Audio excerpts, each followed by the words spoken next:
ஆரம்பிச்சு.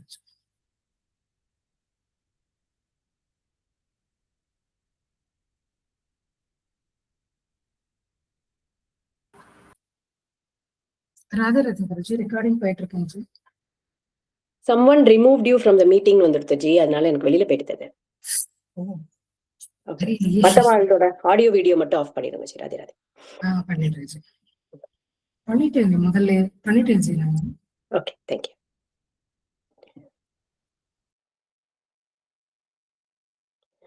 जानकीकान्तस्मरणं जय जय राम राम, गोपिका जीवनस्मरणं गोविन्द गोविन्द, सद्गुरुनाथ महाराज की जय।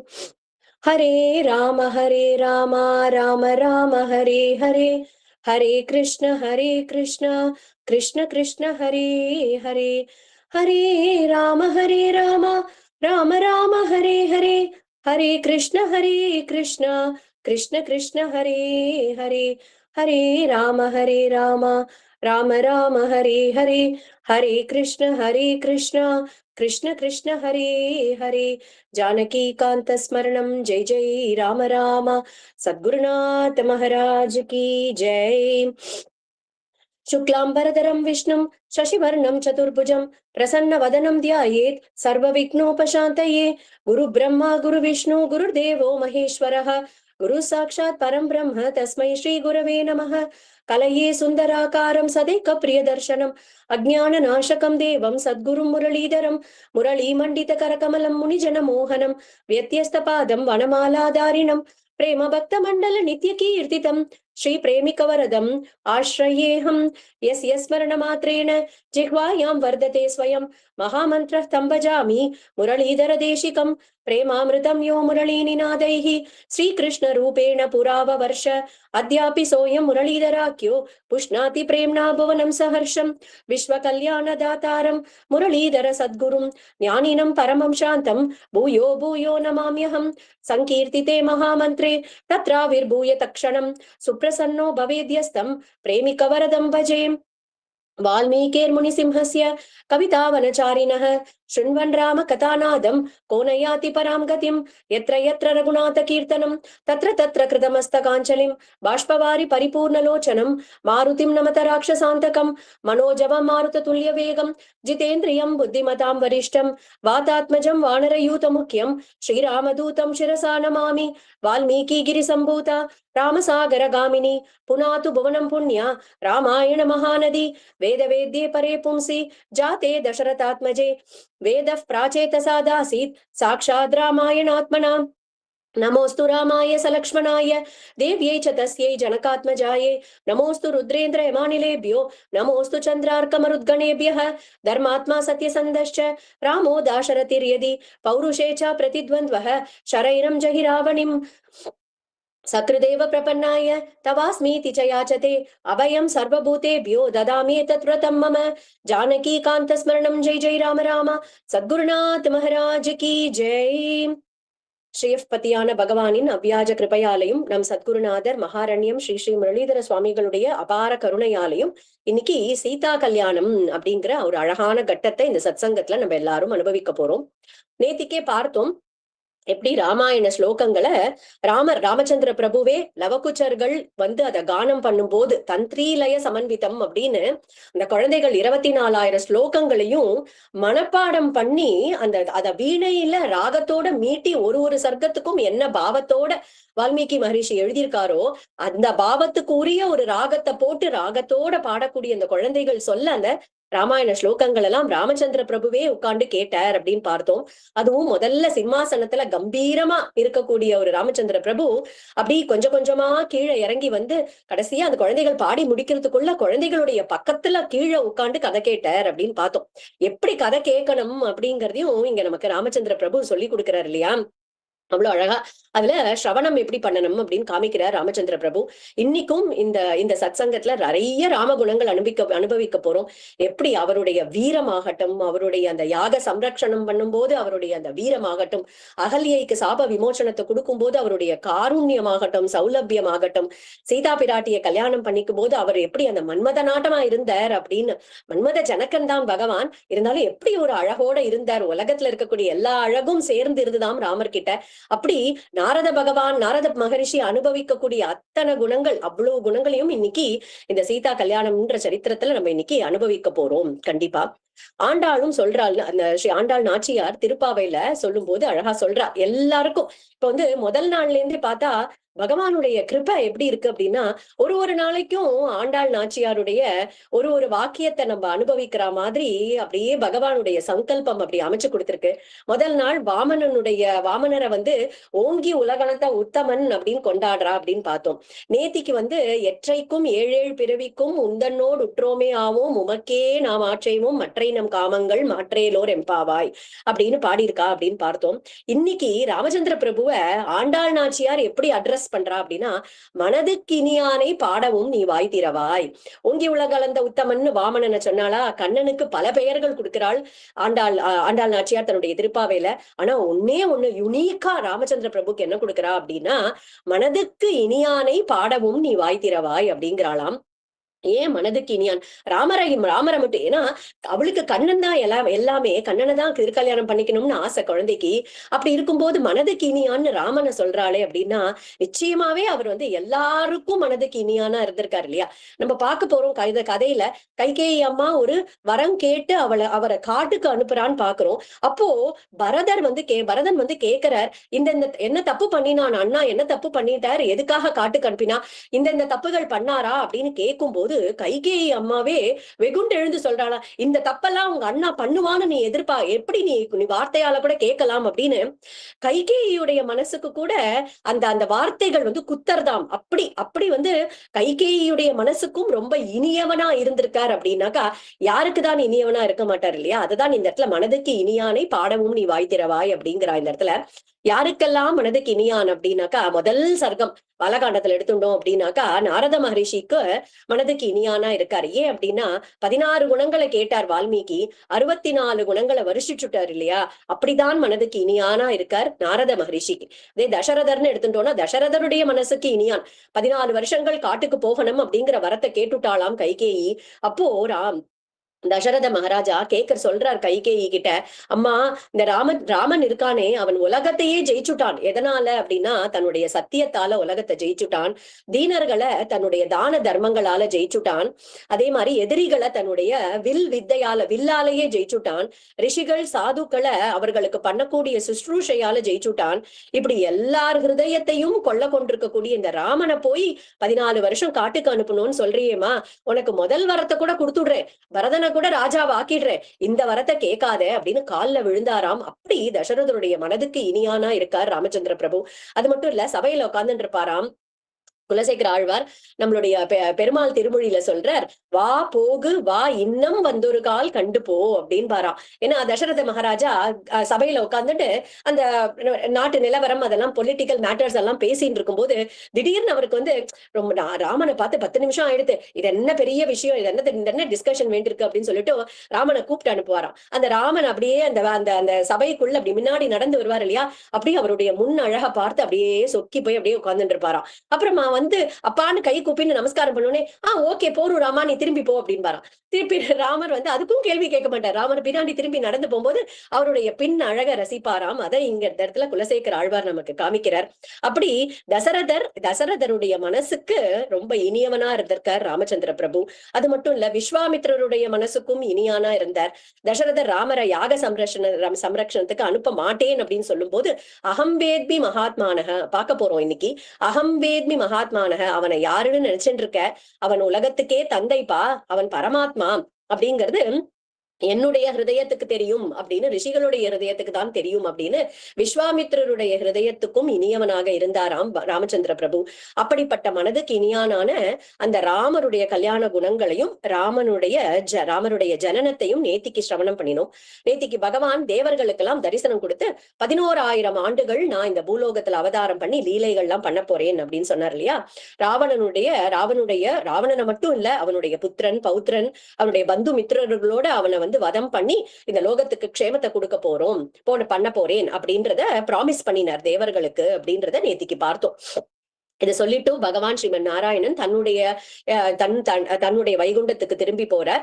பிரம்மா அப்ப சொல்றாராம் மத்த தேவர்கள் கிட்ட எல்லாம், பகவானே இறங்க போறார் ராமச்சந்திர பிரபுவா அந்த ராவண சம்ஹாரத்துக்காக போறார், ராம சகாயத்துக்கு நம்ம எல்லாருமே கீழே போகலாம் அப்படின்னு. உடனே பிரம்மாவே தான் ஜாம்பவானா வந்தாராம். சுக்ரீவனும் சூரியனுடைய புத்திரனா சுக்ரீவன் வரார். இந்திரனுடைய ஒரு அம்சமா வாலி வராராம். அதே மாதிரி வாயு புத்திரரா சிவ அம்சமாகவே அனுமான் வந்தார் அப்படின்னு ஸ்ரீராமாயணத்துல சொல்லியிருக்கா. தேவர்கள் மட்டும் இல்ல, பகவானுடைய கையில இருக்கக்கூடிய அந்த ஆயுதங்கள் இருக்கு இல்லையா, அதெல்லாமும் அவதாரம் பண்ணித்தான். பரதர் பாஞ்சஜன்யத்துடைய ஒரு அவதாரமா தான் பரதார்வாள் வந்தார். லக்ஷ்மணரோ ஆதிசேஷனுடைய அம்சம், சத்ருக்னன் சுதர்சன சக்கரத்துடைய அம்சமாகவும் வரா.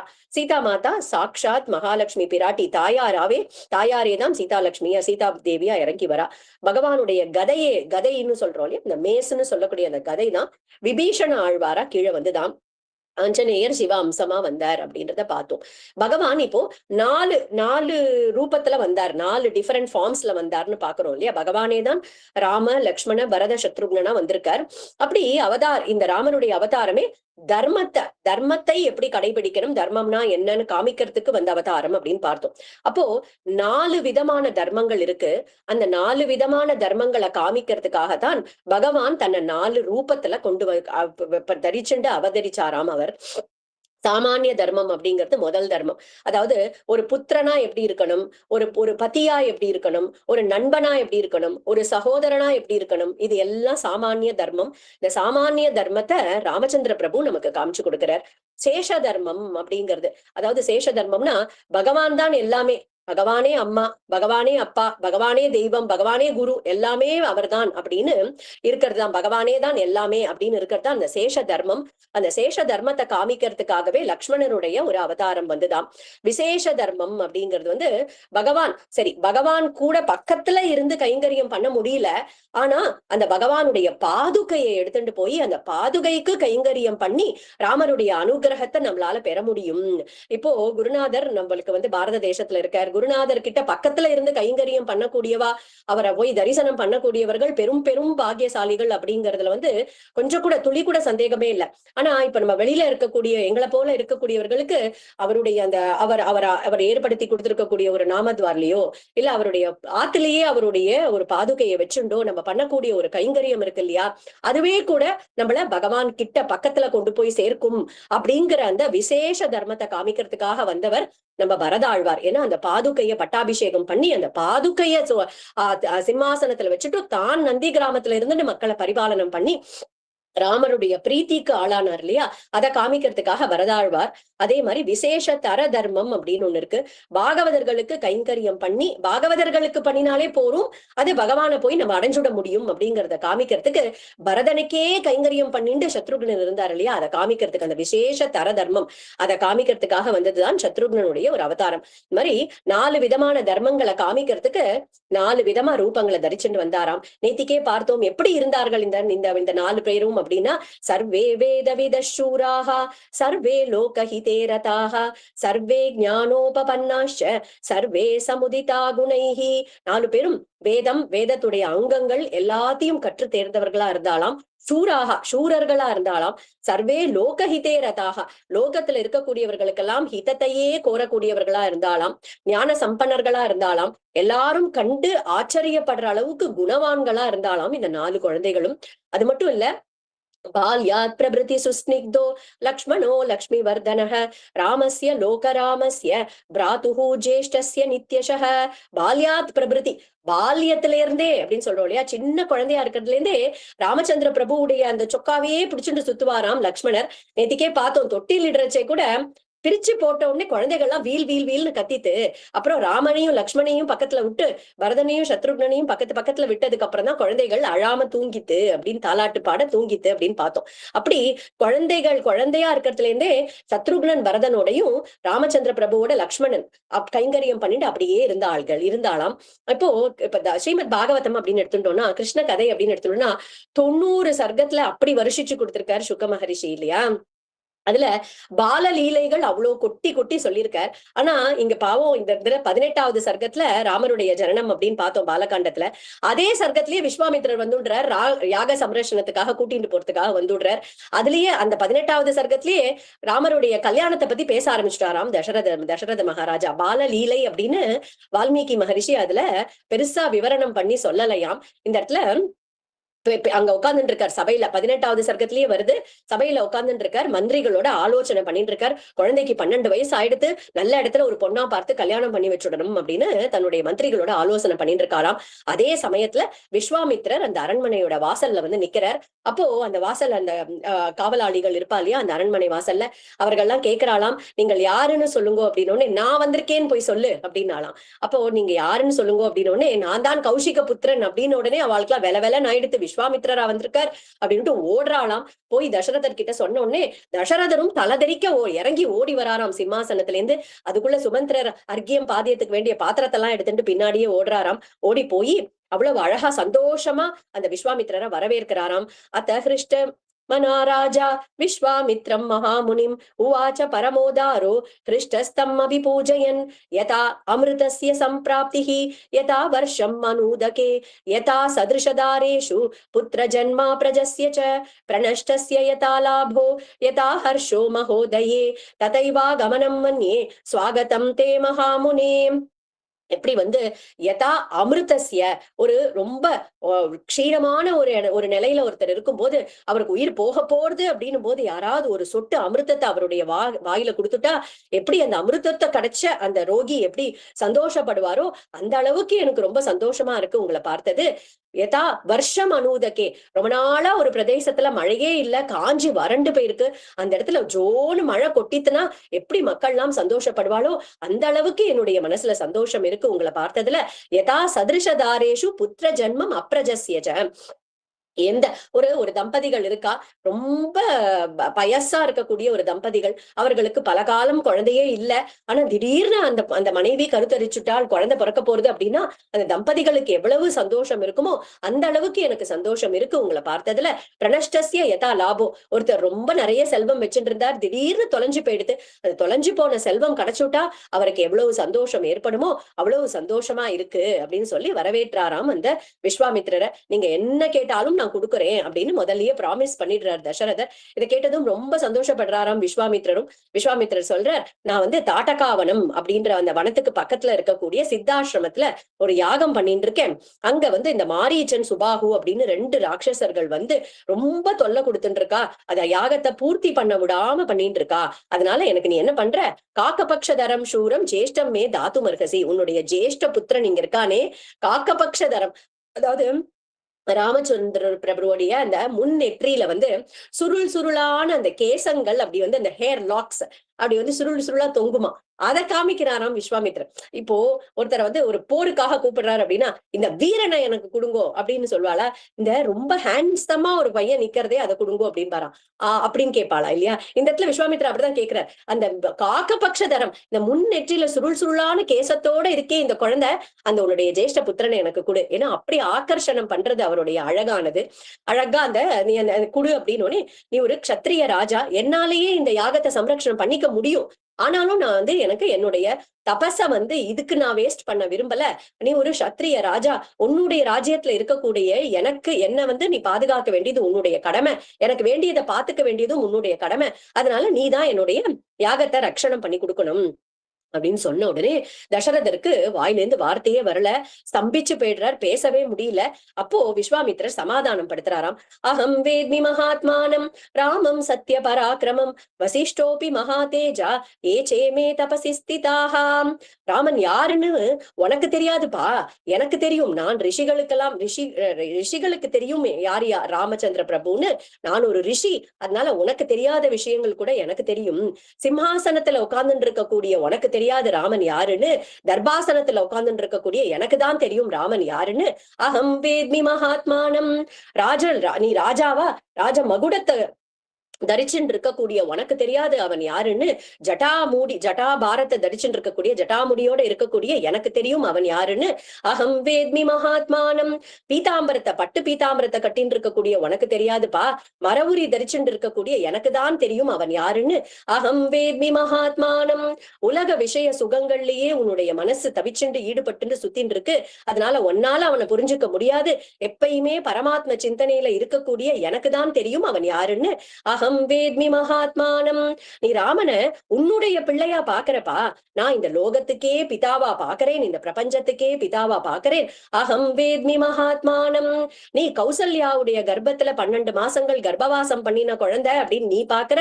இந்த பிரபஞ்சத்தையே தன்னுடைய குக்ஷிக்குள்ள வச்சுட்டு காப்பாத்தக்கூடிய பரபிரம்மம் அவன் அப்படிங்கிறது எனக்கு தான் தெரியும். அகம் வேத்மி மகாத்மானம். இவ்வளவும் சொல்றாராம். இதெல்லாத்தையும் நன்னா தலையாட்டின்னு கேட்டுட்டு, ஆனாலும் உன்னுடைய குழந்தைய நீ ஒரே ஒரு தலையோட இருக்கக்கூடிய ராமன் அப்படின்னு பாக்குற. சஹஸ்ர சீர்ஷா புருஷகா அப்படின்னு 1000 தலைகளோட இருக்கக்கூடிய புருஷோத்தமன் அவன் அப்படிங்கிறது எனக்கு தான் தெரியும் அப்படின்னு சொன்னதுக்கு அப்புறமும் தசரத மகாராஜா சொல்றாராம், எனக்கு அத நீங்க என்ன வேணாலும் சொல்லுங்கோ, புருஷோத்தமன்னு சொல்லுங்கோ, பரமபுருஷன்னு சொல்லுங்கோ, அவன் என்னுடைய குழந்தை, அதனால நான் கொடுக்க மாட்டேன். ஊனஷோடச வருஷோமே ராமோ ராஜீவலோச்சனக. இப்போ என்னுடைய குழந்தைய நான் போருக்கு அனுப்ப மாட்டேன் அப்படின்னு நம்ம சொல்றோம் அப்படின்னாக்கா, அதுக்கு வேற ஏதாவது நம்ம ரீசன் கொடுப்போம் இல்லையா?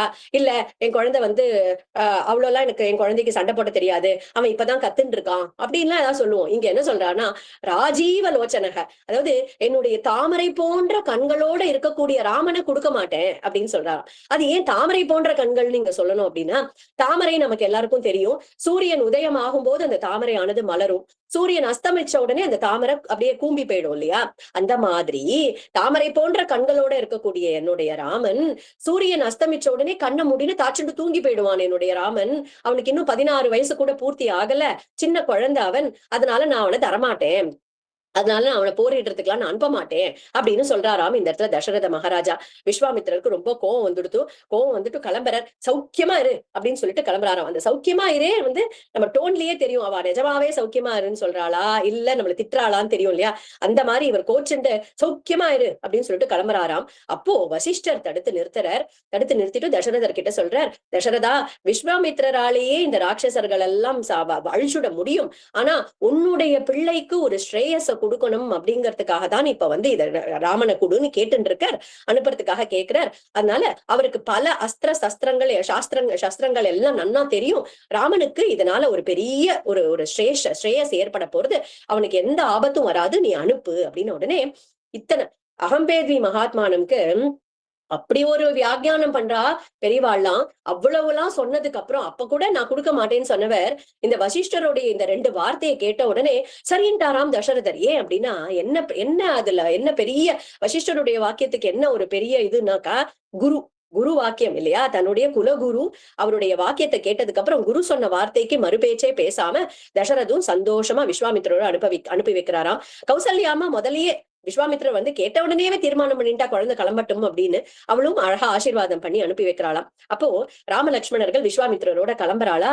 2 பேரும் நடந்து போகும்போது, அந்த விஸ்வாமித்திரன் நடந்து போகும்போது அஸ்வினி குமாரர்கள் பிரம்மாவை பின்னாடி தொடர்ந்து போறா மாதிரி இருக்காம். கொஞ்ச நேரத்துக்கு வரைக்கும் விஸ்வாமித்திரர் எதுவுமே பேசவே இல்லையா, விடு நடக்கிறார். குழந்தைகளும் பின்னாடியே ஓட்டமும் நடையுமா போறதாம் குழந்தைகள். ஏன் அப்படின்னாக்கா, எங்கேயான தசரதர் தடுத்து நிறுத்திட போறாரே, மெதுவா போறதே அவர் எங்கேயான மனச மாத்தின்னு தடுத்துட போறாரேன்னு விஸ்வாமித்திரர் வேகமா பின்னாடி திரும்பியே பார்க்காம நடக்கிறாராம். அர்த்யர்த்ன யோஜனம் கத்வா சரைவா தக்ஷிணே தட்டே ராமேதி மதுராம் வாணிம் விஸ்வாமித்ரோ அபியபாஷத.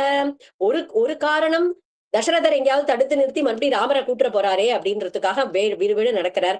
இன்னொன்னு பேசாமையே நடந்து போறார். ஒரு வார்த்தை கூட பேசல குழந்தைகள் கிட்ட. ஏன் அப்படின்னா தன்னுடைய மனசுல சிந்தனை பண்ணிட்டே போறாராம். என்னதான் இருந்தாலும் வசிஷ்டர் அப்படிங்கிறவர் இவருடைய ரைவல் இல்லையா? இவருக்கு வந்து ஒரு கொஞ்சம் ஒரு ஒரு ஒரு ஸ்வீட் எனிமி மாதிரி, ஒரு ரைவல் இல்லையா அவருக்கு. அதனால இவர் பேர் வச்சிருக்காரு இந்த குழந்தைக்கு, ராமா அப்படின்னு, ரமயதீதி ராமஹான்னு பேர் வச்சிருக்காரு இந்த குழந்தைக்கு. இவர் வச்ச பேரை நம்ம கூப்பிடுறதா, நம்ம ஒரு பேர் நம்ம வந்து நம்மளே ஒரு பேர் வச்சு இந்த குழந்தைய கூப்பிடுவோம் அப்படின்னு யோசிச்சுட்டே நடந்து போறாராம். யோசிச்சு பார்த்தாராம். அரை யோஜனை தூரம் நடந்து போய் அந்த சரையூ நதி தீரமே வந்துடுத்து. அது வரைக்கும் கூட அவரால் அந்த ராம அப்படிங்கிற அந்த 2 எழுத்துக்கு வேற எதுவும் பிரதி யோசிக்க முடியலையாம் விஸ்வாமித்திரரால.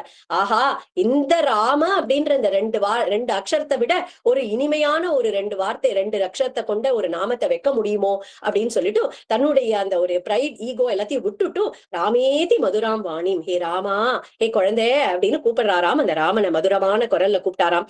கூப்பிட்டுட்டு அந்த சரையுள்ள தண்ணி போயிட்டு இருக்கு இல்லையா, இந்த தண்ணிய நீ உன் தீர்த்தத்தை உன்னுடைய கையில எடுத்துக்கோப்பா. நான் வந்து உனக்கு பலை அதிபலை அப்படின்னு ரெண்டு மந்திரத்தை நான் உனக்கு கொடுக்குறேன். இந்த மந்திரத்தை ஜபிச்சாக்கா, அது இந்த மந்திரத்தை ஜபிச்சுட்டே இருந்தாக்கா அதுல வந்து ஒரு பசி, தாகம், சோர்வு அந்த மாதிரி எதுவுமே உடல் உபாதைகள், ஜுரம் அந்த மாதிரி எந்த உடல் உபாதைகளும் வராது. நீ தூங்கும் போது கூட ராட்சசர்களால உனக்கு எந்த தொந்தரவும் வராது அப்படின்னு சொல்லிட்டு அந்த பலை அதிபலை அப்படின்னு சொல்லக்கூடிய அந்த 2 மந்திரத்தையும் குழந்தைகளுக்கு உபதேசம் பண்ணி வைக்கிறாராம். அதுக்குள்ள ராத்திரி ஆயிடுறது. அப்போ நிறைய புல்லு, தர்ப அதெல்லாத்தையும் எடுத்துன்னு வந்து ஒரு பெட் பண்றாராம் அந்த குழந்தைகளுக்காக. இத்தனை நாளைக்கு மாளிகை கூட கோபுரத்துல அழகான ஒரு பரியங்கத்துல படுத்துட்டு இருந்த குழந்தைகள் இன்னைக்கு ராத்திரி முதல்ல இந்த குழந்தைகள் காட்டுல படுக்க போறதே அப்படின்னு விஸ்வாமித்திரருக்கு மனசு தவிக்கிறது. எத்தனை அளவுக்கு அதை மெதுன்னு பண்ண முடியுமோ அந்த மாதிரி நிறைய புல்லு நிறைய எடுத்துன்னு வந்து போட்டு அந்த ஒரு தர்பையால ஆன ஒரு இதை வந்து ரெடி பண்றார், பரியங்கத்தை ரெடி பண்றார். அப்போ இந்த குழந்தைகளும் படுத்துக்கிறதாம். 2 பேரும் படுத்துக்கிறா. கதை கேட்டுட்டே தூங்குறாளாம். விஸ்வாமித்திரன் நிறைய கதைகள்லாம் சொல்றார். கதை கேட்டுட்டே தூங்குறாளாம். அதுக்குள்ள பொழுது விடியறது. பொழுது விடிஞ்ச உடனே விஸ்வாமித்திரன் நினைச்சு பாக்குறாரு, இந்த கௌசல்யா அம்மா என்ன பாக்கியம் பண்ணிருக்கா இந்த ராமனை பெறறதுக்கு அப்படின்னுட்டு கௌசல்யா ஞாபகமாகவே இருக்காம். அதோடயே எழுப்புறாராம். கௌசல்யா சுப்ரஜா ராமா பூர்வா சந்தியா பிரவர்த்ததே உத்திஷ்ட நரசார்தூல கர்த்தவ்யம் தெய்வமான்ஹிகம் அப்படின்னு எழுப்புறாராம். எழுந்திருப்பா, உத்திஷ்ட, எழுந்துரு, கார்த்தால பண்ண வேண்டிய அனுஷ்டானங்கள்லாம் இருக்கே, கார்த்தால எழுந்திருப்பா அப்படின்னு உடனே குழந்தைகளும் எழுந்துதாம். ராமலட்சுமணர்களும் எழுந்து கார்த்தால பண்ண வேண்டிய அனுஷ்டானங்கள்லாம் முடிச்சுண்டு எல்லாரும் கிளம்புறா. தாட்டக்கா வனத்துக்கு வந்துடுறா. அந்த தாட்டக்கா வனத்தோட கதையை கேட்கிறாராம் ராமர். இதுக்கு என்ன கதை சொல்லுங்கோ, இது யாரோட வனம் என்னன்னு சொல்லுங்கோ, யாருமே இல்லையே இந்த இடத்துல, ரொம்ப டெசர்டடா இருக்கே, பாக்குறதுக்கே பயங்கரமா இருக்கே இந்த காடு, என்னன்னு சொல்லுங்கோ அப்படின்னு அவர் அந்த தாட்டக்கையுடைய விற்த்தாந்தத்தை சொல்றார். சுகேது அப்படின்னு ஒரு யக்ஷன் இருந்திருக்கான். அவன் வந்து ரொம்ப காலம் தனக்கு ஒரு குழந்தை வேணும், ஒரு ஆண் குழந்தை வேணும், அதுவும் நல்ல பலசாலியான ஒரு குழந்தை வேணும் அப்படின்னு தபஸ் பண்றான். ஆனா அவனுக்கு ஒரு பெண் குழந்தையா பிறந்துடுறது. ஆனா அவன் அவ்வளவு தபஸ் பண்ணிருக்கான் இல்லையா, அதனால பகவத் சங்கல்பத்தால அந்த பெண் குழந்தைக்கே 1000 யான பலம் இருக்காம். அதுதான் வந்து அந்த பெண் தான் தாட்டக்கை. அந்த பெண்ணுக்கு வந்து சுந்தன் அப்படின்னு சொல்லக்கூடிய இன்னொரு யக்ஷன் இருக்கான். அவனை கல்யாணம் பண்ணி கொடுக்குறா. அவ 2 பேருக்கும் பிறக்கிற குழந்தைகள் தான் இந்த சுபாகு மாரீச்சர். இப்படி இருந்துட்டு இருக்கும்போது இந்த சுந்தன் என்ன பண்றான், ஒரு தடவை அகஸ்திய முனிவர் கிட்ட ஒரு அபச்சாரத்தை பட்டுடுறான். அப்ப அகஸ்திய முனிவர் சபிச்சுடுறார். அவனுக்கு உயிர் பிரிஞ்சுடுறது. அப்ப தாட்டக்கைக்கு ரொம்ப கோவம் வந்துடுறது. என்னுடைய பத்திய நீ இப்படி வதம் பண்ணிட்டியே அப்படின்னு சொல்லிட்டு தன்னுடைய 2 பிள்ளைகள் சுபாகு மாரீச்சனையும் கூட்டுண்டு அகஸ்தியரை வதம் பண்ணணும் அப்படிங்கிறதுக்காக ஓடி வரா. அப்போ அகஸ்தியர் ஒரு ஹூங்காரம் பண்ணி ஒரு சாபத்தை கொடுத்து, நீங்க 3 பேருமே இந்த நரமாமிசத்தை சாப்பிடக்கூடிய கேனிபல்ஸ் அப்படின்னு சொல்றோம் இல்லையா, நரமாமிசத்தை சாப்பிடக்கூடியவர்களா ராட்சசர்களா போங்கோ அப்படின்னு அந்த தினத்துல இருந்துதான் தாட்டக்கை, சுபாகு, மாரீச்சன் எல்லாரும் ஒரு பயங்கரமான கோர ரூபத்தோட ஆயிடுறா. அந்த பக்கம் வரக்கூடிய மனிதர்கள், ரிஷிகள் எல்லாரையுமே அடிச்சு சாட்டுண்டே இருக்கா அந்த இடத்துல. அப்போ விஸ்வாமித்திரர் சொல்ற, இப்ப வருவா தாட்டக்க, நீ வந்து ஒரு பெண்ணை வதம் பண்ணணுமா அப்படின்னு உன்னுடைய க்ஷத்ரிய தர்மத்தெல்லாம் நீ யோசிக்காத. ஆனா அவளை நீ வதம் பண்ணிதான் ஆகணும். அவ இங்க இருக்கக்கூடிய ரிஷிகள் எல்லாம் ரொம்ப படுத்தின்னு இருக்கா, யாகம் பண்ண விடாம அவர்கள் எல்லாம், அவ யாகத்தையும் பண்ண விட மாட்டேங்கிறா, அவர்களுடைய உயிரையும் பறிச்சுட்டு இருக்கா அப்படின்னு சொன்னோடனே ராமர் சொல்றாராம். ரொம்ப அழகா சொல்றார். பிதுர் வச்சன நிர்தேசாத் பிதுர் வச்சன கௌரவாத் வச்சனம் கௌஷிகஸ்யேதி கர்த்தவ்யம் அவிசங்கயாம். எங்க அப்பா என்ன சொல்லி அனுப்பியிருக்கா, விஸ்வாமித்திரரோட போ, அவர் சொல்றபடி கேட்டுண்டு நட அப்படிதானே எங்க அப்பா சொல்லி அனுப்பியிருக்கா. அப்ப நான் அதை தானே நான் கேட்கணும் அத. அதனால எனக்கு எங்க அப்பாவுடைய வாக்கியம் தான் முக்கியமான வாக்கியம். அதுதான் எனக்கு பிரமாணம். அதனால நீங்க என்ன சொல்றீங்களோ நான் அப்படி பண்ணுவேன். இப்போ என்னுடைய இன்ஸ்ட்ரக்ஷன், எனக்கு கொடுத்திருக்கிற இன்ஸ்ட்ரக்ஷன் உங்க பின்னாடி போய் உங்களுடைய வாக்க நான் வந்து பண்ணணும் அப்படின்றது. அதனால நீங்க எப்படி சொல்றீங்களோ நான் பண்றேன் அப்படின்னு உடனே அந்த தாட்டகையும் ஓடி வராலாம். தாட்டக வந்த உடனே ராமர் அவளை வதம் பண்ணிடுறாரு. அந்த தாட்டகைய ஒரே பானத்தால அந்த தாட்டகையுடைய ஹிருதயத்தை பிளந்து வதம் பண்றார் ராமச்சந்திர பிரபு. விஸ்வாமித்திரர் உடனே நிறைய அஸ்திர சஸ்திரங்கள் எல்லாம் உபதேசம் நிறைய சொல்லி கொடுக்கிறார். அந்த சஸ்திரங்கள் அப்படின்னாக்கா அந்த மந்திரத்தோட பிரயோகம் பண்ண வேண்டியது இல்லையா, அதெல்லாம் சொல்லி கொடுக்கிறாராம் ராமருக்கு. எப்பயுமே ஒரு மந்திரம் குரு கிட்ட நம்ம மந்திரம் வாங்கிக்கிறோம் அப்படின்னா அந்த மந்திர சித்தி ஏற்படணும் அப்படின்னா அதை நிறைய லட்சக்கணக்குல கோடி கணக்குல நம்ம ஜபம் பண்ணணும். அப்பதான் மந்திர சித்தி அப்படிங்கறதே ஏற்படும். ஆனா இங்க விஸ்வாமித்திரர் ஒரு மந்திரமா எடுத்து வைக்கிறார். அந்த மந்திரத்தை ஒரு தடவை ஜபம் பண்ணின ஒரே ஒரு தடவை வாங்கி சொன்ன உடனேவே அந்த மந்திர தேவதை வந்து எதிர வந்து பிரதிஷ்டை எதிர்க்க வந்து நின்றுடுத்து பிரத்யட்சமா. அப்போ விஸ்வாமித்திரர் பார்த்தார், நம்ம எல்லாம் எவ்வளவு 1000 கோடி ஜபம் பண்ணி இந்த மந்திர தேவதையை வர வச்சிருக்கோம். இந்த ராமர் குழந்தை ஒரே ஒரு வாட்டி சொன்ன உடனே எல்லா தேவதைகளும் வந்து நிக்கிறதுன்னு பார்த்தா 33 கோடி தேவர்களும் எதிர வந்துட்டா. அது எல்லாத்தையும் என்ன பண்றாராம் ராமச்சந்திர பிரபு தன்னுடைய உடம்புலயே எடுத்து எல்லா தேவதைகளையும் ஆவாகனம் பண்ணிட்டாராம். அதனாலதான் அந்த ராம அப்படின்னு அந்த 2 எழுத்துக்கள் இருக்கு இல்லையா, அந்த ராம ராம ராம ராம ராம ராமன்னு நம்ம ஜபம் பண்ணிட்டாலே 33 கோடி தேவர்களுடைய மந்திரத்தையும் ஜபம் பண்ணினதுக்கு சமம் அப்படின்னு ஏன் சொல்றா? ஸ்ரீராம ராம ராமேதி ரமே ராமே மனோரமேன்னு சொல்றோமே, ஏன் சொல்றா அப்படின்னா அவருடைய அந்த திருமேனியில, அந்த ராமருடைய திருமேனியில 33 கோடி தேவர்களும் நித்தியவாசம் பண்ணிட்டு இருக்கா. அதனாலதான் அந்த நாமத்துக்கே அப்படி ஒரு பெருமை, அப்படி ஒரு ஏற்றம் அந்த நாமத்துக்கு. சோ இங்க இருந்து கிளம்பி எல்லாரும் சித்தாசிரமத்துக்கு போறா. சித்தாசிரமத்துலதான் என்ன அப்படின்னா விஸ்வாமித்திரர் அதையும் சொல்லி கொடுக்கிறார் குழந்தைகளுக்கு. இந்த சித்தாசிரமத்துலதான் வாமன பகவான் திரிவிக்ரமனா வளர்ந்து லோகத்தெல்லாம் அளந்து அந்த இந்திரனுக்கு அந்த ஸ்வர்கலோகத்தை திருப்பி கொடுத்ததுக்கு பிறகு எப்படி வந்து எங்க வந்து தபஸ் பண்ணினார் அந்த வாமனமூர்த்தி அப்படின்னாக்கா இந்த சித்தாசிரமத்துல வந்து தபஸ் பண்ணிருக்க. சோ அந்த சித்தாசிரமத்தையே தன்னுடைய யாகத்துக்கும் தேர்ந்தெடுத்து அந்த இடத்துல பண்ணிட்டு இருக்க. சோ இந்த விஸ்வாமித்திரன் சித்தாசிரமத்துக்கு வந்து யாகத்தை ஆரம்பிக்கிறார். யாகம் முடிஞ்சு பூர்ணாவதி கொடுக்க போறார். தயாராகும் போது சுபாகுவும் மாரீச்சனும் அங்க வரா. அப்போ ராமர் என்ன பண்றார், ஆக்னேய அஸ்திரத்தால சுபாகுவை முடிச்சு விடுறார், சுபாகுவை வதம் பண்ணிடுறார். மானவ அஸ்திரம் அப்படிங்கிற ஒரு அஸ்திரத்தால அந்த மாரீச்சனை ரொம்ப தூரம் கொண்டு போய் கடல்ல கொண்டு தூக்கி எறிஞ்சுடுறார். ஏன்னா இவனுக்கு இன்னொரு காரியம் பாக்கி இருக்கு இல்லையா, அதனால அந்த மானவ அஸ்திரத்தினால அவனை கொண்டு போய் ரொம்ப தூரம் தள்ளி கொண்டு போய் அவனை சமுத்திரத்துல போட்டு விடுறார். அப்போ யாகம் நல்லபடியா அந்த இடத்துல பூர்த்தி ஆறுது. அப்போ ராமலட்சுமணர்களை கூட்டிட்டு ராமலட்சுமணர்கிட்ட கேட்கிறாளாம், நீ அடுத்தது என்னப்பா பண்ணணும், ஏன்னா இவருடைய யாகம் வேலை முடிச்சு போயிடுது. அப்ப கேட்டாராம், நீங்க அடுத்தது உனக்கு என்ன பண்ணணும் அப்படின்னு ராமலட்சுமணர்கள் மறுபடியும் சொன்னாலாம், நீங்க என்ன சொல்றீங்களோ அதை நாங்க பண்றோம் அப்படின்னு. அப்படியா, அப்ப சரி, எனக்கு மிதிலைக்கு போனோம், அங்க ஜனக மகாராஜா ஒரு தனுர் யாகம் பண்ணிட்டு இருக்காரா, உங்களை கொண்டு போய் நான் அங்க அழைச்சிட்டு போய் உங்களுக்கு காமிக்கிறேன் அப்படின்னு. ஆஹா பாக்கியம், நாங்களும் கிளம்புறோம் அப்படின்னு சொல்லிட்டு குழந்தைகளும் கிளம்பித்தான். வழி நிறைய சரித்திரங்கள்ல சொல்லிட்டே வரார். குழந்தைகளும் அழகா கேட்டுட்டே வரலாம். தன்னுடைய சரித்திரத்தை சொல்றார். தான் எப்படி காதிக்கு பிள்ளையா வந்து பிறந்தார் அப்படிங்கிற சரித்திரத்தை சொல்றார். சோ காதி அப்படிங்கிறவர் வந்து ஒரு க்ஷத்ரிய ராஜா. அவருக்கு வந்து ஒரு பெண் இருக்கா, சத்தியவதி அப்படின்னு ஒரு பெண் இருக்கா. அந்த சத்தியவதிய ரொம்ப ரிஷி சிரேஷ்டரா இருக்கக்கூடிய ருச்சிகர் அப்படிங்கிறவருக்கு கல்யாணம் பண்ணி கொடுத்திருக்காரு இந்த காதி.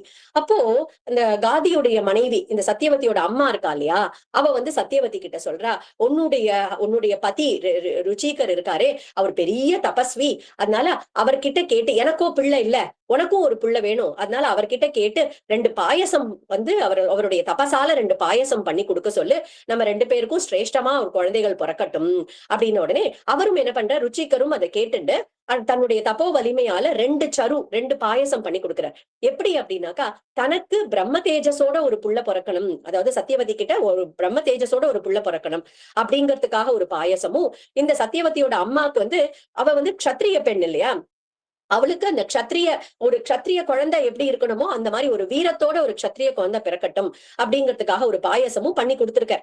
இவ பண்ணி கொடுத்துட்டு ருச்சிகர் கிளம்பி அங்க இருந்து அந்த ஆசிரமத்துல இருந்து கிளம்பி போயிடுறாரு, க்ஷேத்ராடனத்துக்கு போயிடுறாரு. அப்ப என்ன பண்றா, அந்த இவ வரா, சத்தியவதியோட அம்மா வந்துட்டு சொல்றா, சத்தியவதி உனக்காக பண்ணி கொடுத்துருக்கிற பாயசம் இருக்கு இல்லையா, அது எப்படி இருந்தாலும் கண்டிப்பா ஸ்பெஷலா பண்ணி கொடுத்துருப்பாரு, ஏன்னா உன்னுடைய ஹஸ்பண்ட் உனக்கு ரொம்ப ஸ்பெஷலா தான் பண்ணிருப்பார், நீ வந்து அந்த பாயசத்தை என்கிட்ட கொடுத்துடும். ஏன்னா என்னால இதுக்கப்புறம்லாம் ஒரு குழந்தை பெத்துக்கிறது அப்படிங்கறதுலாம் எனக்கு வயசாயிடுத்து, என்னால முடியாது, அதனால உனக்கு கொடுத்திருக்கிற பாயசத்தை என்கிட்ட கூட, எனக்கு ஒரு சிரேஷ்டமான குழந்தை பிறக்கட்டும், என்னுடைய பாயசத்தை நீ குடிச்சுடு. அந்த குழந்தை நீ நினைச்ச மாதிரி இல்லைன்னா கூட உனக்கு இன்னும் நிறைய காலம் இருக்கு, நீ வேற பாயசம் வாங்கி நீ அப்புறம் வேற குழந்தை பெத்துக்கலாம் அப்படின்னு சொன்னோடனே அவளுக்கும் அது சரின்னு பட்டது. சரி அம்மா தானே கேட்கறா அப்படின்னு சொல்லிட்டு கொடுத்து விடுறா. பாயசத்தை மாத்தி குடிச்சு விடுறா 2 பேரும். ருச்சிகர் திரும்பி வர அவருக்கு நன்னா தெரிஞ்சு போயிடுது, ஏதோ ஒரு அனர்த்தம் நடந்திருக்கு இந்த இடத்துல அப்படின்னு தன்னுடைய மனைவியை கூப்பிட்டு கேட்கிற. சத்தியவதி என்ன நடந்ததுன்னு சொல்லு அப்படின்னு. இந்த மாதிரி பண்ணினோம் அப்படின்னு, நீ பெரிய தப்பு பண்ணிட்டேமா, உனக்கு உனக்கு நான் இப்படிதான் தனித்தனியா குழந்தைகள் பிறக்கணும், தனித்தனியா இப்படி கேரக்டரிஸ்டிக்ஸோட பிறக்கணும்னு நான் பண்ணிருந்தேன். இப்ப நீங்க மாத்தி குடிச்சிட்டதுனால உனக்கு பெரும் கோபத்தோட ஒரு குழந்தை வந்து பிறக்க போறான்னு, ஒரு புத்திரன் பிறக்க போறான்னு உடனே ஓன்னு அழறா சத்தியவதி. இதை எப்படியாவது மாத்துங்கோ அப்படின்னு. மாத்த முடியாது, வேணா ஒரு ஜெனரேஷனுக்கு அதை தள்ளி போடலாம், உன்னுடைய குழந்தை இல்லாம உன்னுடைய பேர குழந்தை அந்த மாதிரி வந்து பிறக்கும் அப்படின்னு. அவளுக்கு பிறக்கிற குழந்தைதான் ஜமதக்னி அப்படிங்கிற ஒரு பிள்ளை பிறக்கிறார். அந்த ஜமதக்னியுடைய குழந்தைதான் பரசுராமர், பகவானுடைய அம்சமாகவே வந்தவர். ஆனா ரொம்ப கோபத்தோட இருந்து 21 தலைமுறைகளுக்கு க்ஷத்ரிய ராஜாக்களே இல்லாம, அதாவது அதர்மத்துல இருந்த க்ஷத்ரிய ராஜாக்களை வதம் பண்ணினார் அப்படிங்கறத நம்ம பாக்குறோம் பரசுராமருடைய ஒரு சரித்திரத்துல. சோ இங்க வந்து இதெல்லாம் நடந்துடுது. இதெல்லாம் இவளுக்கு சத்தியவதிக்கு நடந்தது. சத்தியவதிக்கு குழந்தை ஜமதக்னி, ஜமதக்னியோட குழந்தை பரசுராமர். இது அவாத்துல நடந்தது. இந்த சத்தியவதி இப்ப வந்து சத்தியவதியோட அம்மா இருக்கா இல்லையா, அவளும் அந்த பாயசத்தை குடிச்சிருக்கா இல்லையா.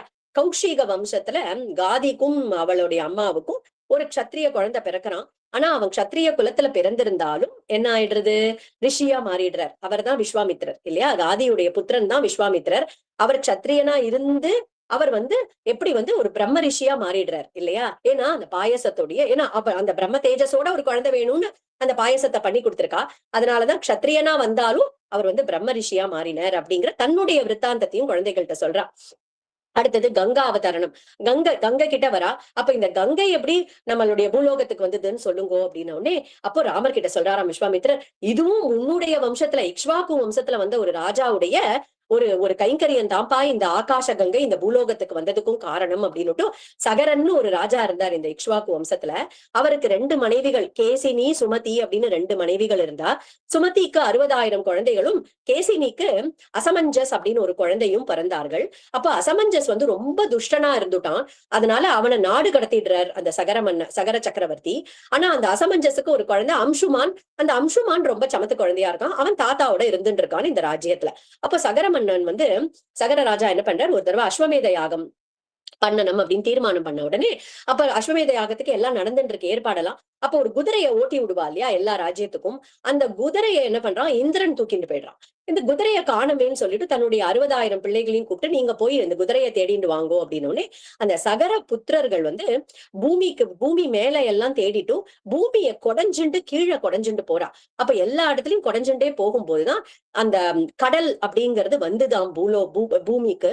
அப்போ அதனால சகர மன்னனுடைய அந்த சகர சக்கரவர்த்தியுடைய வம்சத்துல வந்தவாள் தோண்டி அது வந்ததுனாலதான் சாகரம் அப்படின்னு சொல்றோம். இந்த கடலை வந்து சாகரம்னு சொல்றதுக்கான பெயர் காரணம் அதுதான். சோ இவ தேடிண்டே போறா. பாதாள லோகத்துக்கு போயிட்டா. அங்க கபில முனிவர், அந்த இடத்துல கபில முனிவர் ஆசிரமம் அமைச்சுட்டு அந்த இடத்துல தபஸ் பண்ணிட்டு இருக்கார். கண்ணு மூடிட்டு தபஸ் பண்ணிட்டு இருக்கார் கபில பகவான். அப்ப பக்கத்துல அந்த குதிரை நின்னுட்டு மேஞ்சின்னு இருக்கு.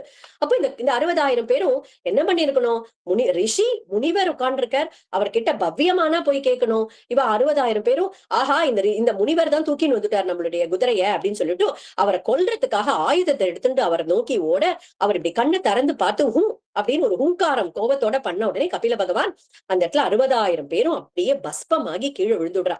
சோ சகர மன்னவன் சகர சக்கரவர்த்தி போன குழந்தைகளை ரொம்ப நாள் ஆச்சு காணுமே, குதிரையும் காணும் குழந்தைகளையும் காணுமேன்னு சொல்லிட்டு தன்னுடைய பேரனா இருக்கக்கூடிய அம்சுமான அனுப்பி வைக்கிறார்.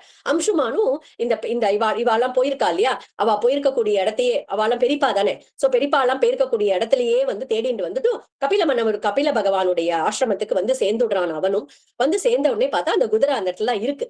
பார்த்த உடனே இந்த குழந்தை என்ன பண்றது, போய் வணக்கமா நமஸ்காரம் பண்ணி இந்த குதிரையை நான் அழைச்சிட்டு போட்டோமான்னு கேட்ட உடனே கபில பகவான் அழைச்சிட்டு போ அப்படின்னு சொன்ன உடனே இங்க வந்து இப்படி பஸ்பமாகி இருக்காளே என்னுடைய பெரியப்பாக்கெல்லாம் எப்படி ஒரு நல்ல கதி கிடைக்கும் அப்படின்னு அங்க கருட பகவான் இருக்கார். கருட பகவான் தான் சொல்றார், இவாளெல்லாம் கரையேறணும் அப்படின்னா ஆகாசத்துல இருக்கக்கூடிய ஸ்வர்கலோகத்துல இருக்கக்கூடிய கங்கை இந்த பூலோகத்துக்கு வந்து பாவனம் பண்ணினா, இந்த பாதாள லோகத்துக்கும் பூமிக்கும் வரணும், பாதாளத்துக்கும் வந்து பாவனம் பண்ணினாதான் இவர்களுக்கு ஒரு சத்கதி கிடைக்கும் அப்படின்னு அவன் திரும்பி வரான். குதிரை ஆயுஷன் வந்துடும். திரும்பி வந்த உடனே அஸ்வமேத யாகம் பூர்த்தி ஆயிடுறது. ஆனா இந்த குழந்தையால அதுக்கு மேல ஒன்னும் பண்ண முடியல. ரொம்ப கவலையோடயே கங்கை எப்படி எடுத்துன்னு வருதுன்ற கவலையோடயே அவனுடைய காலமும் முடிஞ்சு போயிடுறது. இந்த இந்த இந்த அம்சுமான் இருக்கான் இல்லையா, அவனுடைய பிள்ளை தான் திலீபன். திலீபனும் ரொம்ப முயற்சி பண்ணி பாக்குறான், அவனாலையும் கங்கையை கொண்டு வர முடியல. திலீபனோட பிள்ளை தான் பகீரதன். பகீரத தபஸ் பகீரதன்னா வந்து நம்ம வந்து முயற்சி பண்ணிட்டே இருக்கிறவாள் பகீரதன் மாட்டம் பண்றான் அப்படின்னு சொல்றோம் இல்லையா. இந்த பகீரதன் தான் இக்ஷ்வாக்கு வம்சத்துல வந்த திலீபனுடைய புள்ள. அவன் வந்து தபஸ் பண்ணி இந்த ஆகாஷ கங்கைய கொண்டு வரானாம் இந்த பூலோகத்துக்கு. அப்போ அவ வரச்சே கேக்குறா, கங்கை வந்து இவருடைய தபஸ்ல வந்து ரொம்ப பிரீத்தியாயி பிரம்மா வந்து சரி நீ எடுத்துட்டு போ கங்கைய அப்படின்னு சொல்றா. அப்போ கங்கை வந்து ரொம்ப ஃபோர்ஸோட வரா இல்லையா. அவ கேக்குறா, என்னுடைய ஃபோர்ஸ் இப்படியே பூமியில விழுந்தா தாங்காதே அப்படின்னோடனே அப்போ சிவபெருமான குறிச்சு மறுபடியும் தபஸ் பண்றார் பகீரதன். தபஸ் பண்ணோடனே சிவபெருமான் தன்னுடைய ஜடா பாரத்துல அவளை தாங்கிக்கிறார். அப்போ அவளும் அங்க கொஞ்சம் விஷமம் பண்றா, நான் எப்படி இவருடைய இவர் என்னுடைய அந்த ஃப்ளோவை எப்படி இவர் தாங்குறாருன்னு பாக்கலாம் அப்படின்னு சொன்னோடனே என்ன பண்றா, அப்படியே அந்த ஜடையை எடுத்து முடிஞ்சு வச்சு விடுறார். அப்படியே அங்க அரெஸ்ட் ஆயிடுறாளாம் கங்கா. மறுபடியும் பகீரதன் தபஸ் பண்ணி தயவு செஞ்சு அந்த கங்கையை அனுப்புங்கோ அப்படின்னு உடனே அவர் அனுப்பி வைக்கிறார். அப்படிதான் நம்மளுடைய பூலோகத்துக்கு அந்த பகீரதனுடைய தபசால அந்த இடத்துல வருது நம்மளுக்கு கங்கை அப்படிங்கிறது. அவர் அப்படியே அந்த தேரை ஓட்டிட்டு போகக்கூடிய பாதையிலேயே அப்படியே போறதாம். நடுவுல ஜன்னு மகரிஷியோடைய ஆசிரமம் வருது. அதையும் அந்த ஆசிரமத்தை வந்து கதி கலங்க வைக்கணும் அப்படின்னு ஒரு ஃபோர்ஸோட வரும்போது ஜன்னு மகரிஷி என்ன பண்றார், அந்த கங்கை எடுத்து அப்படியே குடிச்சு முடிச்சு விடுறார். அப்ப மறுபடியும் பகீரதன் வந்து ரொம்ப பிரார்த்தனை பண்ணி தயவு செஞ்சு அனுப்புங்கோ அந்த கங்கையனோடனே அவருடைய வலது காதுல இருந்து வெளியில வந்தாலாம். அதனால அவளுக்கு ஒரு பேர் ஜானவி அப்படின்னு ஒரு பேரும் இருக்கு. அவரு இது சிவபெருமானுடைய அந்த அலக்க பாரத்துல இருந்து வந்ததுனால அலக்கநந்தா அப்படிங்கிற பேரும் கங்கைக்கு கிடைக்கிறது. ஜானவி அப்படிங்கிற ஒரு பேரும் கிடைக்கிறது. 3 பாத்துல பிரிஞ்சு ஓடுறாளாம். அதனால அவளுக்கு ஒரு திரிவேணி அப்படிங்கிற ஒரு பேரும் கிடைக்கிறது. அப்படி பாதாள லோகத்துக்கு போய் அந்த 60,000 பேருக்கும் ஒரு சத்கதி கிடைச்சுதான். இந்த கதையெல்லாம் சொல்லிட்டே வரார், எல்லாத்தையும் கேட்டுட்டே வரா ராமலட்சுமணா எல்லாம்.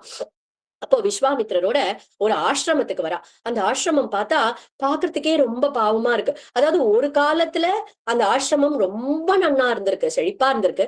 இப்போ யாருமே இல்லாம புழுதி படைஞ்சு அந்த அந்த பர்ணசாலையெல்லாம் புழுதி படைஞ்சு யாருமே இல்லாம இருக்கு. அப்ப அதை பார்த்த உடனே ராமச்சந்திர பிரபு கேக்குறார், இது யாருடைய ஆசிரமம்னு சொல்லுங்க அப்படின்னே. இதுதான்ப்பா கௌதம முனிவரும் அகல்யையும் இருந்த ஆசிரமம் அப்படின்னு சொல்லிட்டு, இந்த அகல்யைனா பிரம்மாவால படைக்கப்பட்ட பெண்களே ரொம்ப அழகா படைக்கப்பட்ட பெண் யாரு அப்படின்னா இந்த அகல்யை. அப்போ அவளுடைய அழகு மேல கொஞ்சம் ஆசை வந்து கொடுத்தாம் இந்த இந்திரனுக்கு. அப்போ இந்திரன் என்ன பண்றான், ஒரு நாள் கௌதம முனிவர் வெளியில போயிருக்கும் போது கௌதம முனிவருடைய அந்த ரூபத்தை தரிச்சுண்டு அந்த ஆசிரமத்துக்குள்ள வந்துடுறான்னு ஒரு கிருத்திரிம புத்தியோட. அப்போ அகல்யை வந்து முதல்ல பார்த்த உடனே அவளுக்கு தெரியல. ஆனா அப்புறம் புரியறது இது வந்து இது இந்திரன் தான் வந்திருக்கான் அப்படின்னு. அப்ப அவ மனசுலயும் ஒரு செகண்ட் என்ன ஆயிடுது அப்படின்னா, ஆஹா தேவேந்திரனே நம்மளுடைய அழக பாக்குறதுக்காக வந்திருக்கானா அப்படின்னு கொஞ்சம் கலங்கிடுத்தோம் அவளுடைய மனசு.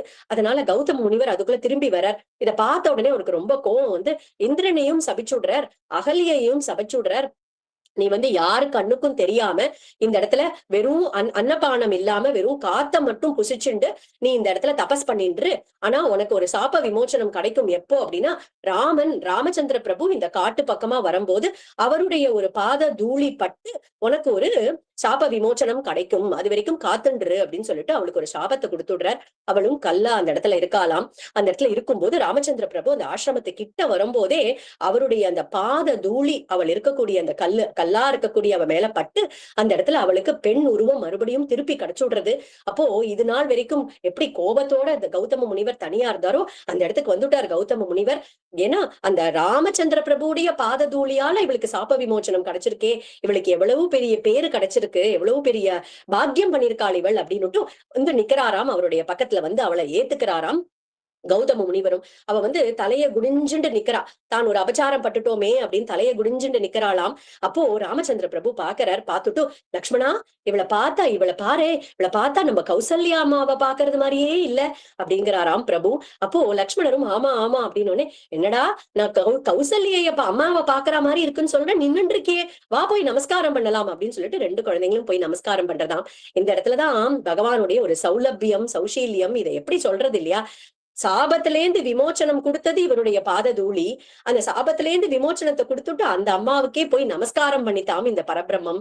அப்படி ஒரு அழகான இந்த அகல்யைக்கு ஒரு சாபத்துல இருந்து விமோச்சனத்தை கொடுத்துட்டு அந்த இடத்துல இருந்து உடனே ராமருக்கு வந்து அர்க்கியம் பாத்தியம் எல்லாம் பூஜை எல்லாம் பண்ணி வைக்கிறாளாம். அகல்யா அம்மாவும் எல்லாத்தையும் ஏத்துக்கிறார். ஏத்துட்டுட்டும் அங்க இருந்து கிளம்பி போறா. இததான் கம்பர் வந்து ரொம்ப அழகா சொல்றார். இவ்வண்ணம் நிகழ்ந்த வண்ணம் இனி இந்த உலகுக்கெல்லாம் உய்வண்ணம் அன்றி மற்றோர் துயர் வண்ணம் உருவது உண்டோ, மை வண்ணத்து அரக்கி போரில் மழை வண்ணத்து அண்ணலே உன் கைவண்ணம் அங்கு கண்டேன் கால் வண்ணம் இங்கு கண்டேன்.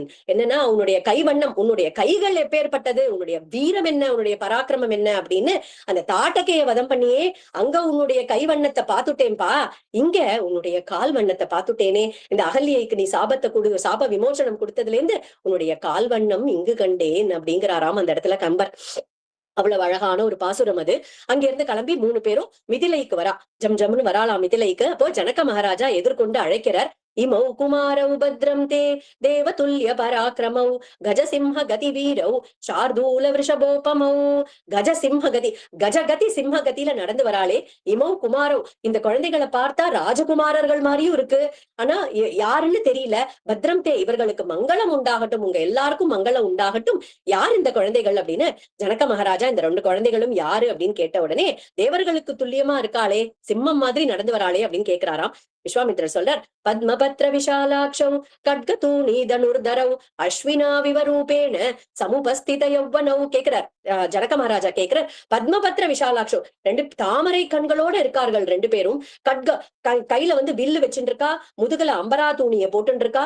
அஸ்வினி குமாரர்கள் ஆட்டமா ரொம்ப அப்படியே அழகா இருக்காளே, அழகு சொற்றதே இவாளுக்கு. இவர்கள் யாருடைய புத்திரர்கள், இங்க எதுக்காக வந்திருக்கா சொல்லுங்கோ அப்படின்னு ஜனகர் விஸ்வாமித்திரட்ட கேட்ட உடனே ராமலட்சுமணர்கள் எப்படி வந்து சித்தாசிரமத்துல தாட்டகைய வதம் பண்ணி சுபாகுவ வதம் பண்ணி மாரீச்சனை கொண்டு போய் மானவாஸ்திரத்தால தூக்கி தூர போட்டு எப்படி தன்னுடைய யாகத்தை ரட்சணம் பண்ணி கொடுத்தார், எல்லா கதையும் சொல்றார். அப்போ சொல்லிட்டு இங்க தனுர் யாகம் நடக்கிறதுன்னு கேள்விப்பட்டோம், அதை பாக்குறதுக்காக வந்திருக்கோம் அப்படின்னு எல்லா கதையும் சொல்லி முடிச்சாராம் விஸ்வாமித்திரர். அப்போ சதானந்தர் வரார் அந்த இடத்துல. சதானந்தர் தான் ஜனக மகாராஜாவுடைய குலகுரு. இந்த சதானந்தர் யாரு அப்படின்னா, we have to go back to அகல்யாவுடைய சரித்திரம். கௌதம முனிவர் அகல்யுடைய புத்திரர் தான் இந்த சதானந்தர். அப்பா வந்து சபிச்சுட்டார் அம்மாவை, அம்மா கல்லா இருக்கா, கௌதம முனிவரும் தபஸ் பண்ண போயிட்டார். சோ இவர் என்ன பண்றார், சதானந்தர் வந்து இந்த ஜனக மகாராஜாக்கு குலகுருவா இந்த இடத்துல இருந்துட்டு இருக்கார். அப்போ விஸ்வாமித்திரர் சொல்றார், உன்னுடைய அம்மாவுக்கு சாப விமோச்சனம் கிடைச்சுடுத்து, ராமருடைய பாத தூளி பட்ட உடனே உங்க அம்மா மறுபடியும் அவளுடைய பெண் ரூபம் கிடைச்சுடுத்து, கௌதமர் வந்து அழைச்சிட்டு போயிட்டார் அப்படின்னு சந்தோஷம் தாங்கல சதானந்தருக்கு. அம்மாக்கு சாப விமோச்சனம் கிடைச்சுடுத்தா அப்படின்னுட்டு அப்பதான் அந்த ராமச்சந்திர பிரபுவை பார்த்து ரொம்ப சந்தோஷப்பட்டு கை கூப்பிட்டு, நான் உங்களுடைய குருவுடைய பெருமை என்ன அப்படிங்கறத நான் சொல்றேன், எப்படி அவர் பிரம்ம ரிஷி ஆனார் அப்படிங்கறத நான் உங்களுக்கு சொல்றேன் அப்படின்னு சொல்லிட்டு குருவுடைய பெருமையை எடுத்து சொல்றாராம். யாரு, சதானந்தர் ராமருக்கு சொல்றார். என்ன அப்படின்னாக்கா, இந்த விஸ்வாமித்திரர் பார்த்தோம் இல்லையா, க்ஷத்ரிய குலத்துலதான் பிறந்தவர் அப்படின்னு பார்த்தோம். க்ஷத்ரிய ஒரு பிரின்ஸ் தான் விஸ்வாமித்திரர். அப்போ அவர் என்ன பண்றார், ஒரு தடவை வசிஷ்டருடைய ஆசிரமத்துக்கு போயிருக்கார். அப்போ நிறைய படைகளோட போயிருக்கா, படைகள்லாம் எங்கேயோ ஒரு யுத்தம் பண்ணிட்டு அந்த இடத்துக்கு போயிருக்கா. வசிஷ்டரும் அவரை வந்து இக்ஷ்வாகு குலத்துல வந்தவர் இல்லையா, அதனால அவரை கூப்பிட்டு அர்க்கியம் பாத்தியம் எல்லாம் கொடுத்துட்டும் அந்த பெரிய படைக்கு அந்த அவருடைய அந்த ஒரு பர்ணசாலையில அவர் வந்து நந்தினி அப்படின்னு சொல்லக்கூடிய அந்த காமதேனு நந்தினி அந்த 2 பசுமாடுகளும் அந்த இடத்துல இருக்கு. காமதேனு நம்ம கேட்டதெல்லாம் கொடுக்கும் இல்லையா, எல்லாருக்கும் சமிருத்தியா நிறைய அன்னபானங்கள்லாம் கொடுக்குறார். அப்போ விஸ்வாமித்திரருக்கு ரொம்ப ஆச்சரியம் ஆயிடுறது. நீங்களோ ஒரு ஏழை பிராமணர் இந்த இடத்துல இருந்துட்டு இருக்கேன், உங்களுக்கு எப்படி இதெல்லாம் ஒன்னே.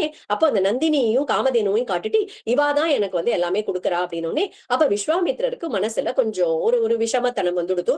அப்போ இந்த 2மே வந்து நம்மளுடைய ராஜ்யத்துலதான் இருக்கணும், என்னுடைய அரண்மனையில கொடுத்துடுங்கோ, மக்களுக்கு ரொம்ப யூஸ்ஃபுல்லா இருக்கும், ஒரு ராஜாவா நான் இதை அழைச்சிட்டு போறேன் அப்படின்னு வசிஷ்டர் சொல்றார். அப்படிலாம் நீங்க கூட்டிட்டு போக முடியாது, இது என்னோடது, இது எனக்கு கைங்கரியம் பண்றதுக்காக இங்க இருக்கக்கூடிய காமதேனுவும் நந்தினியும் அப்படின்னு ஒரு சண்டை வந்துடுறது அந்த இடத்துல. அப்போ விஸ்வாமித்திரர் வந்து ஒரு பெரிய க்ஷத்ரிய வீரர், அவர் போடக்கூடிய எல்லா அஸ்திரத்தையும் வசிஷ்டர் எப்படி தடுக்கிறார் அப்படின்னா, தன்னுடைய கையில தண்டம்னு ஒண்ணு வச்சுட்டு இருப்பா இல்லையா ரிஷிகள்லாம், அந்த தண்டத்தாலேயே தடுக்கிறாராம். இப்போ விஸ்வாமித்திரர் யோசிக்கிறார், நம்மளுடைய ஆயுதங்களுக்கு இல்லாத ஒரு பெருமை இவருடைய தண்டத்துக்கு இருக்கு அப்படின்னாக்கா, அது வந்து கண்டிப்பா இந்த தண்டம் அப்படிங்கிறதுக்கு ஒரு தனி பெருமை இருக்கு அப்படின்னு சொல்லிட்டு வில்லெல்லாம் போட்டுட்டு, நானும் போய் தபஸ் பண்ணி இந்த தண்டத்தை வச்சு நானும் வந்து ரிஷி ஆக போறேன், இந்த அளவுக்கு பெருமை எனக்கும் வரணும் அப்படின்னு சொல்லிட்டு கிளம்புறார். சோ நிறைய காலம் தபஸ் பண்றார். தபஸ் பண்ண உடனே பிரம்மா இறங்கி வந்து, உனக்கு ராஜரிஷி அப்படின்னு பட்டம் கொடுக்குறேன், நீ உன்னுடைய தபஸ் வந்து ரொம்ப சந்தோஷம் எனக்கு அப்படின்னு. ராஜரிஷியா, எனக்கு ராஜரிஷி எல்லாம் போராது, நான் இன்னும் கொஞ்சம் நாள் எனக்கு வந்து பிரம்மரிஷி ஆகணும் அப்படின்னு சொல்லிட்டு மறுபடியும் அது வந்து தபஸ் பண்ணலான்னு உட்காரும் போது என்ன ஆகுது, திரிசங்கு அப்படின்னு இக்ஷ்வாக்கு வம்சத்திலேயே வந்த ஒரு ராஜா அவனுக்கு வந்து ஒரு ஒரு விஷமத்தனமான ஒரு எண்ணம் வந்துடுறது, இந்த உடம்போடையே சொர்க்கத்துக்கு போகணும் அப்படின்னு. அப்படி போக முடியாது இல்லையா? அந்த லோகத்துல இருக்கக்கூடிய உடம்ப விட்டுட்டு தான் நம்மளால அடுத்த சூக்ஷ்ம சரீரத்தை எடுத்துட்டு தான் நம்மளால போக முடியும். ஆனா இவனுக்கு இந்த மாதிரி ஒரு எண்ணம் வந்துடுது. வசிஷ்டர் கிட்ட போய் கேட்ட உடனே அதெல்லாம் பண்ண முடியாது அப்படின்னு சொல்லிடுறார். வசிஷ்டருடைய புத்திரர்கள் கிட்ட போய் கேட்கிறார் திரிசங்கு. உடனே அவளுக்கு ரொம்ப கோவம் வந்துடுறது. இப்பதான் நீங்க போய் அப்பா கிட்ட கேட்டேன், அப்பா முடியாதுன்னு சொல்லியிருக்கா, மறுபடியும் எங்க கிட்ட வந்து கேட்கறது வந்து அப்பாவை அவமானப்படுத்துற மாதிரி இருக்கு அப்படின்னு. நீங்க சண்டாளனா போங்கோ அப்படின்னு உடனே ரொம்ப அந்த ரூபமே மாறி போயிடுறது. திரிசங்கு அந்த க்ஷத்ரிய கிங்ல இருந்து போய் அப்படியே சண்டாள ரூபம் வந்துடுறது. அப்போ அவர் ரொம்ப வருத்தத்தோட வந்துட்டு இருக்கும்போது விஸ்வாமித்திரருடைய ஆசிரமத்துக்கு வந்து நடந்ததெல்லாம் சொல்றார். ஓ, வசிஷ்டர் பிள்ளைகளும் முடியாதுன்னு சொல்லிட்டாளா, நான் உங்களை அனுப்பி வைக்கிறேன் அப்படின்ட்டு அப்படியே அந்த அந்த ரூபத்தோடயே அனுப்பி வைக்கிறாராம். அப்போ இந்திரன் அந்த இந்திர லோகத்துக்கு போகும்போதே இந்திரன் பிடிச்சு தள்ளி விட்டுறான். நீலா இங்க வர முடியாது அப்படின்னு சொல்லிட்டு திரிசங்குவை கீழே தள்ளி விட்டுறான். அவர் பாதியில வரும்போதே அங்க நிறுத்தி ஒரு பெரிய ஸ்வர்க்கத்தையே தன்னுடைய தப்போ வலிமையால உனக்காக நான் ஒரு ஸ்வர்க்கத்தை பண்றேன் அப்படின்னு அந்த விஸ்வாமித்திரர் ஒரு ஸ்வர்க்கம் பண்றா. அதான் திரிசங்கு ஸ்வர்க்கம் அப்படின்னு சொல்றோம் இல்லையா? அந்த இடத்துல ஒரு ஸ்வர்க்கத்தை நிர்மாணம் பண்ணி இங்கே நான் இன்னொரு இந்திர லோகத்தையே படைக்கிறேன் அப்படின்னு மத்த தேவர்கள்லாம் வந்துட்டு அப்படி பண்ண முடியாது, பகவான் எப்படி சிருஷ்டி பண்ணிருக்காளோ அதை நம்ம வந்து ஃபாலோ பண்ணணும் அப்படின்னு அவரும் அந்த இடத்துல நிறுத்தி விடுறாரு அந்த சிருஷ்டிய. அப்போ தபஸ் எல்லாம் போயிடுது. மறுபடியும் வேற திசையை நோக்கி போய் அந்த இடத்துல தபஸ் பண்றார். இப்போ நிறைய தபஸ் எல்லாம் சேர்த்துட்ட உடனே மறுபடியும் பிரம்மா வந்து சொல்றார், உன்னை ரிஷின்னு உனக்கு பட்டம் கொடுக்குறேன். அப்ப சொல்ற எனக்கு இதுவும் போராது. அப்போ என்ன பண்ற, அந்த இடத்துல ஆசிரமத்துல இருக்கும்போது தான் மேனகை அப்படிங்கிறவள் வரா. அப்போ கொஞ்ச நாளைக்கு அவகிட்ட காமவசப்பட்டு அவ கூட குடுத்தன நடத்துறார். அப்போ அதுல போயிடுறது அவருடைய தபஸ். அப்பதான் கொஞ்ச நாளைக்கு கழிச்சு மறுபடியும் அவருக்கு ஒரு பூர்த்தி ஏற்பட்டு மறுபடியும் தபஸ் பண்றதுக்கு போறார். இந்த வாட்டி பிரம்மா வந்து என்ன பட்டம் கொடுக்கிறார், மகரிஷின்னு ஒரு பட்டம் கொடுக்கிறார். அப்போ அங்க இடத்துல அந்த இந்திரன் வந்து ரம்பை அப்படிங்கிற ஒரு அப்சரஸ் பெண்ணை அனுப்பி வைக்கிறா. அவளை பார்த்த உடனே அவருக்கு வந்து மறுபடியும் நீ என்னுடைய தபச கலைக்கிறதுக்காக வந்தியா அப்படின்னு கோவப்பட்டு அவளை சபிச்சு விடுறார். கோபத்தால இந்த இடத்துல அவருடைய தபஸ் போயிடுறது. மறுபடியும் 4வது முறை தபஸ் பண்ணி இப்பதான் பிரம்ம ரிஷி அப்படிங்கிற ஒரு பட்டத்தை பிரம்மா கொடுக்கிறார். நீங்க கொடுத்தா காணாது, எனக்கு வசிஷ்டர் வந்து சொல்லணும், அப்பதான் நான் இந்த தபஸை நிறுத்துவேன் அப்படின்ன உடனே வசிஷ்டரே வந்து ஆமாப்பா நீ பிரம்ம ரிஷி தான் அப்படின்ன உடனே அந்த தபஸை நிறுத்திண்டு அதுக்கப்புறமா இப்படிதான் பிரம்மரிஷி ஆனார் உன்னுடைய குரு அப்படின்னு இந்த கதையெல்லாம் சதானந்தர் எடுத்து சொல்றார்.